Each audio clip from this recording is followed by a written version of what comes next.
warahmatullahi wabarakatuh. Perkenalkan, nama saya Megawati dengan NIM F1G12007. Sini saya akan menjelaskan tugas, yaitu proyek manajemen dan teknologi informasi konteks. Yang dimana sistem manajemen proyek adalah kerangka kerja yang digunakan untuk mengelola semua aspek proyek, mulai dari perencanaan, pelaksanaan hingga penyelesaian proyek. Tujuan utama dari sistem ini adalah memastikan bahwa proyek berjalan sesuai dengan tujuan, batasan waktu, anggaran, dan mencapai hasil yang diinginkan. Yang selanjutnya itu masalah organisasi seringkali merupakan bagian tersulit dalam mengerjakan dan mengelola proyek. Faktanya, banyak orang percaya bahwa sebagian besar proyek gagal karena masalah organisasi, seperti politik, perusahaan. Nah, organisasi dapat dipandang memiliki 4 kerangka yang berbeda.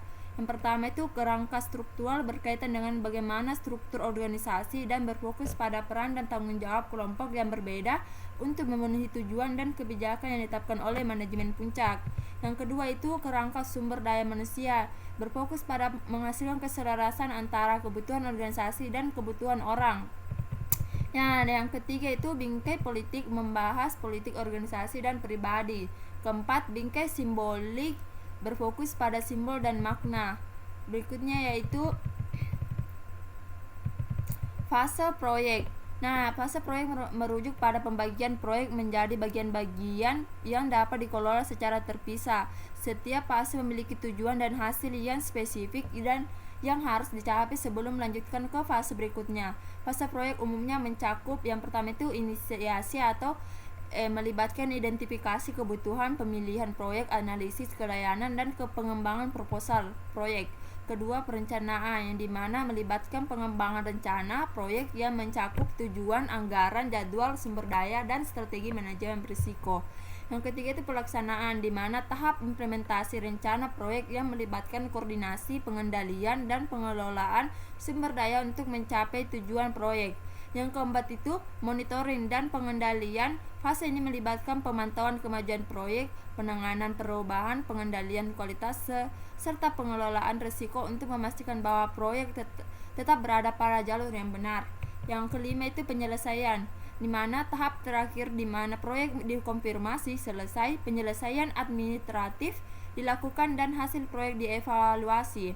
Yang keenam itu siklus hidup proyek, di mana rangkaian tahap yang berurutan yang diperlukan untuk mengelola proyek, mulai dari konsepsi hingga penyelesaian. Ketujuh, konsepsi. Tahap ini adalah tahap kebutuhan dan peluang proyek diidentifikasi dan dievaluasi. Yang kedelapan, perencanaan. Tahap ini di mana perencanaan detail dilakukan, termasuk perencanaan jadwal, anggaran, sumber daya, dan risiko.